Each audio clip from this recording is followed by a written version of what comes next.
Friend Todd Sullivan from Value Place joining us again today after many great starts and stops today. Bill Ackman was talking this morning about GGP, right, Todd? Yeah, he did. A 2-hour segment, I guess, on Squawk Box this morning.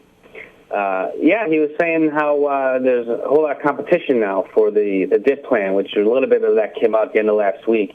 First Pershing submitted a DIP plan that was accepted by GGP, and then a group of 5 hedge funds came in, or private equity guys came in and submitted a convening bid that was accepted. And then as of Friday, they're going back and forth over whose plan is going to be accepted. And the latest is today, last and best and final offers are supposed to be submitted. General Growth Properties is going to make a determination which one they want, and I guess tomorrow the judge is going to rule on it. So it's kind of unusual in a Chapter 11 case to have so much competition over providing the debt financing. Yeah, I mean, if you look at it, the amount they're getting is $400 million, which for a company, with $27 billion in assets is virtually immaterial. You know what I mean? Right. So that makes it unusual, and it does make it unusual. There's this much competition for it. It's an unusual bankruptcy. It's not. He made the point this morning. This is not GM. Right. That's what we've been saying all along, is that these guys can pay, they just need to get the major refinancing done. And nobody can refinance right now. I mean, the REITs that are doing anything out there right now, there's some, maybe some tiny refinance, and they're issuing some equity, but, it's the CRE market is frozen, and he made another interesting point that I hadn't thought of yet was, a lot of people are talking now about the commercial real estate market and asset values for GGP.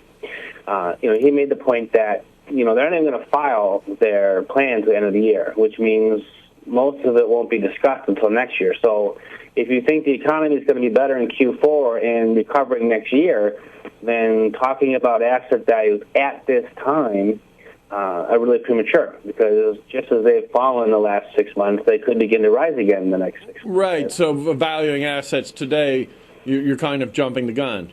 Right, and what commercial real estate markets and the CMBS market could be totally different, in 8 months to a year from now. So a lot of the conjecture going on about how there aren't any equity markets, there aren't any debt markets, and how the asset values are cratering is a little premature. So you kind of got to take a step back and look at what is, what was, and kind of make a determination from there.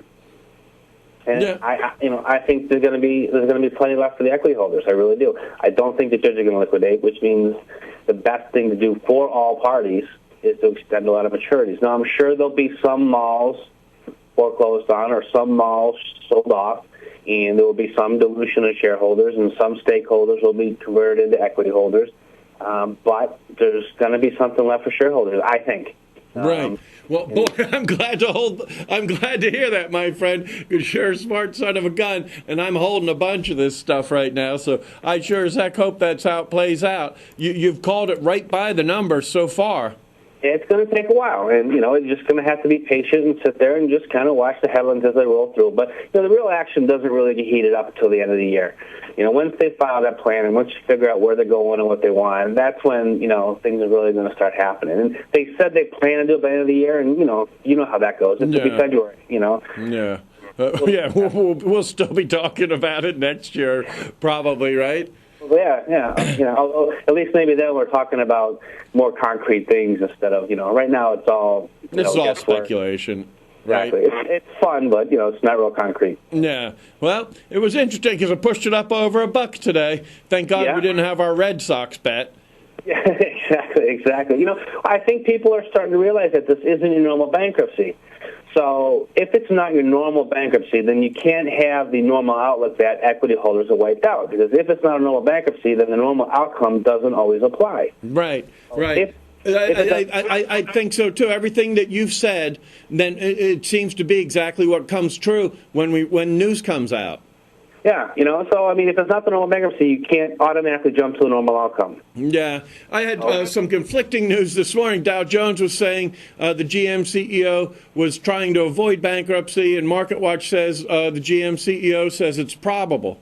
I don't see how the only way that I'm aware of for GM to shed the dealerships it wants to shed without spending the next 4 years in court being sued in state court by dealerships is to go Chapter 11, because then the franchise agreements are wiped out. They can get rid of the dealerships they want, like a hot knife through butter, and get it over with. So I don't see how they avoid it. I think what's happening is everyone's waiting to see how the Chrysler thing goes. Right. Once they have the blueprint for Chrysler, then they go through GM that way, which means equity holders are wiped out, the union owns most of it, and whoever owns debt, someone's going to get treated like the Chrysler debt holders got treated. Yeah, which is not well. Yeah, and that's really disappointing that that group of debt holders caved like that and didn't stick to their guns. Yeah, it's surprising, right? I mean, there's hints here and there, right? They're being threatened by the government. Yeah, I mean, there's hints of that, and you know what? Then you could have deposed people and put people on the stand and got that out if you're really threatened, because you know what? It is against the law to threaten or to cause someone to change their view in a federal case in court. It's against the law. So, that stuff could have come out. Maybe they weren't really threatened, and I mean, I don't know. We're never going to really know now. Yeah. But it is disappointing that they caved so fast, because it's the basic tenets of bankruptcy law were thrown out the window. And if you don't have rule of law, then what do you have? Yeah, mob rule is what you have. Yeah, I mean, you got dictation by fiat, which is kind of what's happening right now. Yeah, which is not good. Now, another thing that you talk about today on your blog, which I read every day, valueplays.blogspot.com, is how things, just because things aren't as bad doesn't mean they're getting better. Yeah. The government this morning came out with this, they estimate 3.5% GDP growth in Q4. And they have said inflation is not going to be a problem for the next few years. And they finally admitted that the budget deficit this year is going to be as bad as the CBO predicted a while ago, which at the time they said was overly pessimistic. But now they're saying, they were right. I don't personally understand how anyone could say 3.5% GDP growth in Q4. That's beyond. It's not going to happen, right? And that's going to be the next thing where they're going to be proven wrong. I mean, that's double even some of the most pessimistic forecasts out there, and triple most of them. I mean, most people are saying maybe 1.5%, and they're jumping to 3.5 right off the bat. And I just don't see how. Well, maybe they'll hire another 70,000 census workers. Yeah, exactly. I mean, there's how many part-time workers can you hire to throw off the unemployment figures? If the GM gets their way, and they will, and they get rid of the dealerships, the conservative estimates are for 150,000 jobs lost just on the dealership level, and nothing to do with part suppliers, nothing to do with factory workers, just for the dealerships. So you got another 150,000 people just waiting to lose their jobs. So those people aren't spending; they're not going out, they're not buying homes. Nothing.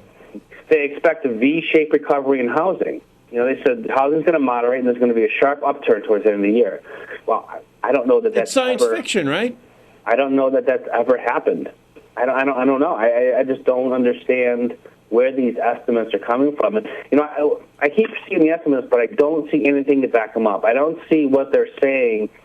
As far as employment moderating, how do you get that? How do you understand that housing is going to do a V-shaped recovery when you have increasing unemployment, tightening credit markets, and the year's supply of homes? Where do you get that? That's going to be an automatic turnaround. You're sucking the pool of buyers out of the market, and you're going to get a V recovery in housing. You call it the Alice in Wonderland report, and I think you're right on target as usual, my friend. I mean, and no one can counter that. I haven't seen it yet. I've asked people for it, and no one's come up with a way where these buyers are coming through. Well, housing prices are going to drop. Well, yeah, but if you have equity and you're looking to roll it into a house, your equity is shrinking too. So right. That's just not going to work out. Yeah, I mean, if you got any viewers out there who got how this can be a V-shaped recovery in housing, send us an email, drop us a note, because I can't find it, I can't see it. I'd love it to happen because you know what, I'm a long, I don't really short stuff. I know you are a long, and it would help you with all of your long calls and cases. I would love to be wrong on this, but I just can't find anything to convince myself that it's going to be anything other than a slog along the bottom for a while. Yeah, I think so too, my friend. I wish it was different too, but I can't say what I don't think. Thank you. I mean, dishonest, you know? Yep. Hey, thank you very much, man. I know how swamped you are, and I really appreciate you joining us and explaining the latest news all the time. Thanks very much, Todd. Guys, My pleasure. Todd is my friend, and he's one of the smartest guys that I know, and I read him every day at valueplays.blogspot.com. Come on back to the website, and I'll have a link through. You should read him every day, just like I do, WSMCO.